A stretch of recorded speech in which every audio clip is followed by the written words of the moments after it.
Hi, I'm Olivia, a 33-year-old teacher with a passion that extends beyond the classroom: vintage cars. My grandmother, who was as much a gearhead as she was a guiding light in my life, left me something that meant the world to both of us. Walking into the garage always brought a wave of nostalgia. Each car told a story of past road trips and shared laughter. The roar of the engines seemed to echo through time. This collection, now mine, wasn't just metal and rubber. It was the embodiment of freedom and the foundation of my future ambitions. Each car, polished to a gleaming shine, stood ready to fuel the dreams my grandmother once shared with me. "You're going to do great things, Olivia," she would say, her hands wrapped around a steaming mug of coffee. The garage lights cast shadows around us, whispering of the past. The plan was simple but full of promise. Sell the collection and start a business, a community hub, not just a school, where people could come to learn, grow, and connect. That's what she would have wanted. It wasn't just an investment, it was a legacy. As I sorted through the paperwork for the sales, each signature felt like a silent promise to her. The noise of the city faded, replaced by memories of her lessons about both cars and life. "Just remember, these cars are like people," her voice echoed in my mind. "They each have their quirks and stories. Treat them right, and they'll show you the world." The dream was in motion. At least that's what I thought. But the road ahead was about to take a sharp turn, thanks to Ryan, my husband, who had his own plans that didn't consider the promises I'd made to the woman who gave me so much. "Family comes first, Olivia," he would often remind me, his voice firm but reassuring. But whose family? And at what cost? The day I walked into the garage to find it empty, it felt like the ground beneath me had vanished. The cars, my dreams, my promises, all gone in what seemed like a twisted daylight heist. As I stood there, the reality of the missing cars began to sink in. When Ryan walked through the door that evening, his face didn't carry the guilt you'd expect from someone who had just dismantled a dream. "Why did you do it, Ryan? Where are the cars?" The sharpness in my voice startled even me. "They're gone, Olivia. I sold them," he said, as if declaring something trivial. "We needed the money for Megan's wedding. It's important to her, important to all of us." "That was for our future, Ryan. How could you make such a decision without even talking to me?" My voice cracked as anger and hurt swirled inside me. "Come on, Olivia. Don't be like that. Family comes first. You know this. Megan has been dreaming of this day her whole life." "Megan's dreams at the expense of mine? Is that how family works for you?" The coldness in my voice was new, born of betrayal. "Olivia, you're being unreasonable and selfish. Think about the family," he deflected, only adding fuel to my growing resolve. "And what am I then, Ryan? Just someone you can take from to please your sister." The room grew colder with each word as the argument spiraled. His defense became more about justifying his decisions than addressing the betrayal. "I did what I had to do for my family. You're my wife, Olivia. You should understand and support me." "Support you? In what?" "This decision." I snapped. "You've made it clear that my dreams don't matter." Unable to face the consequences of what he had done, Ryan grabbed his coat. "I can't deal with this right now," he muttered, heading for the door. "I'm going to stay with my parents." As the door slammed shut, the finality of it echoed the shattering trust between us. Alone in the empty garage, the weight of his betrayal sank in. I slid to the floor, my mind racing through every cherished memory tied to those cars and my grandmother's legacy. But in that moment of despair, a resolve hardened within me. This wasn't just a financial betrayal, it was personal, and it demanded action. The next morning, I called a lawyer, my voice steady. But cold, I said, my voice steady despite the storm of emotions within me. "I need to discuss divorce proceedings, and I need to know how to protect myself financially from further damage." The lawyer's calm demeanor was a balm to my turmoil. "We'll take everything step by step, Olivia. First, let's secure your financial assets, then we'll discuss your options moving forward." As I hung up the phone, the path ahead felt anything but clear. But one thing was certain. I was going to fight for what was rightfully mine, with every resource I had. This wasn't just about a divorce anymore. It was about reclaiming my life, my dreams. While Ryan was away, the silence of our home gave me too much room to think. Compelled by a gnawing suspicion, I began sifting through our financial documents, something Ryan had always conveniently handled. What I found was worse than the empty garage.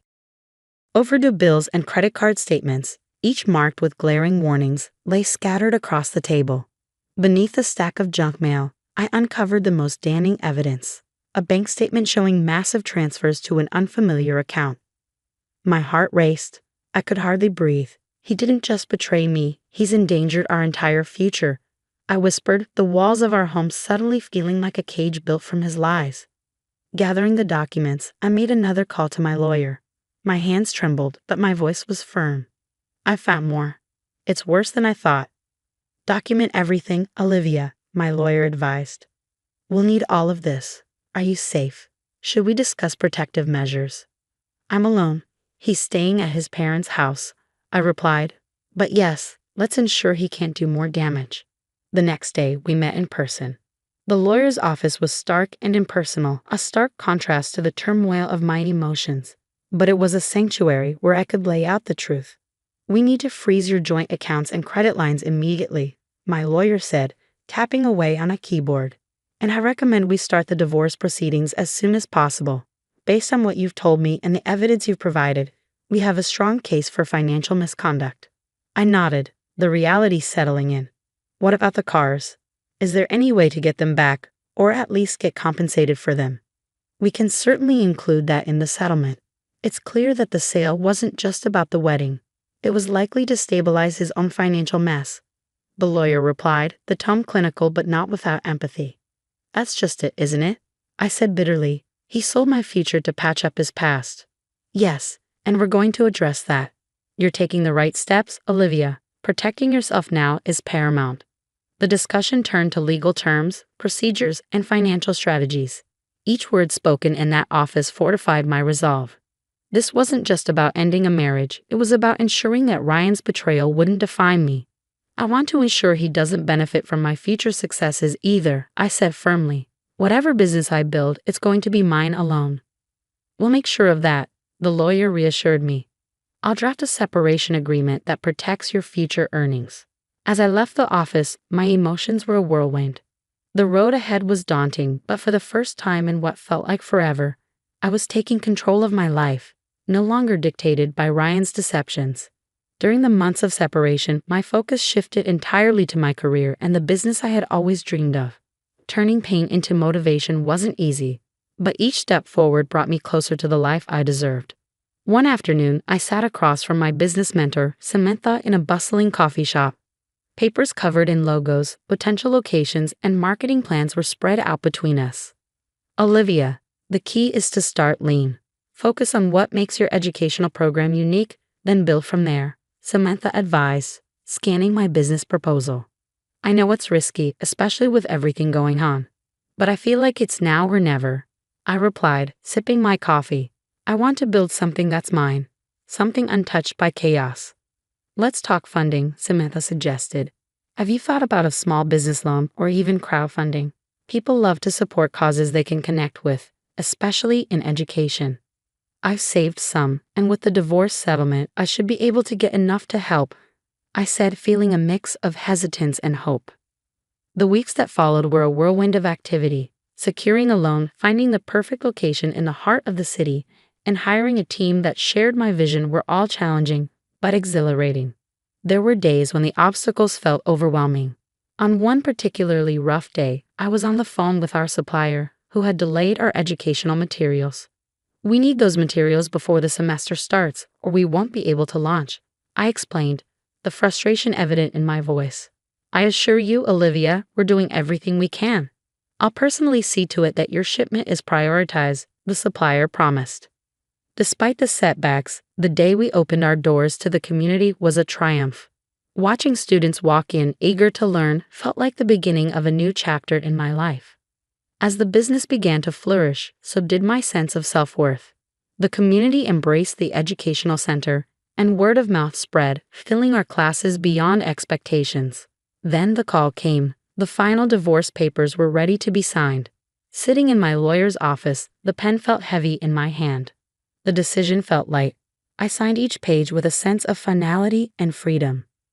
Congratulations, Olivia. You're officially moving on, my lawyer said, handing me the last of the paperwork. Walking out of the office, I felt a surge of relief and excitement. The business was thriving, and for the first time in a long while, so was I. I had turned the end of one chapter of my life into the beginning of another, built not on shared dreams, but on my own, forged through resilience and newfound independence. The buzz of success filled the air at the educational center, now a beacon in the community for those eager to learn and grow. But just as things seemed to settle into a rhythm of accomplishment, Ryan resurfaced with demands that threatened to disrupt the peace I had fought so hard to create. One afternoon, as I reviewed class schedules and teacher feedback, my phone rang with a number I hadn't seen in months. "Olivia, it's Ryan. I've been hearing about your success, and I think it's only fair we discuss my share." His voice came through, a blend of desperation and entitlement. "Your share?" I responded, gripping the phone tightly. "Ryan, you have no claim to this. Everything here was built after our separation, with no ties to you or our past finances. But we were still married when you started planning this, Olivia. Doesn't that count for something?" he argued, grasping at straws. "It doesn't. And you know that. My lawyer made sure of it when we finalized the divorce. Everything was separated cleanly and legally," I replied, my voice steady, reflecting the legal safeguards I had put in place to protect my business. "I need this, Olivia.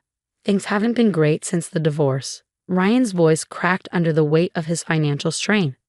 "Maybe you should have thought about that before you sold my grandmother's cars and lied about it." "I've moved on, Ryan, and I suggest you do the same," I said, ending the call with a finality that mirrored my resolve. Later that week, I met with my lawyer to ensure all legal protections were still intact.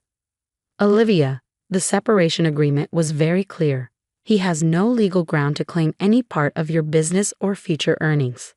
Everything is locked down tight," my lawyer reassured me, handing over a copy of the document for my records. "Thank you. I just needed to hear that again, especially now," I replied, feeling the weight of the past trying to claw its way back into my present. As I walked through the bustling halls of my center, watching the lively interactions between students and staff, I reflected on the journey that had brought me here, the betrayal, the struggle, the rise. It had all led to a life built on my own terms, guided by my integrity and my dreams.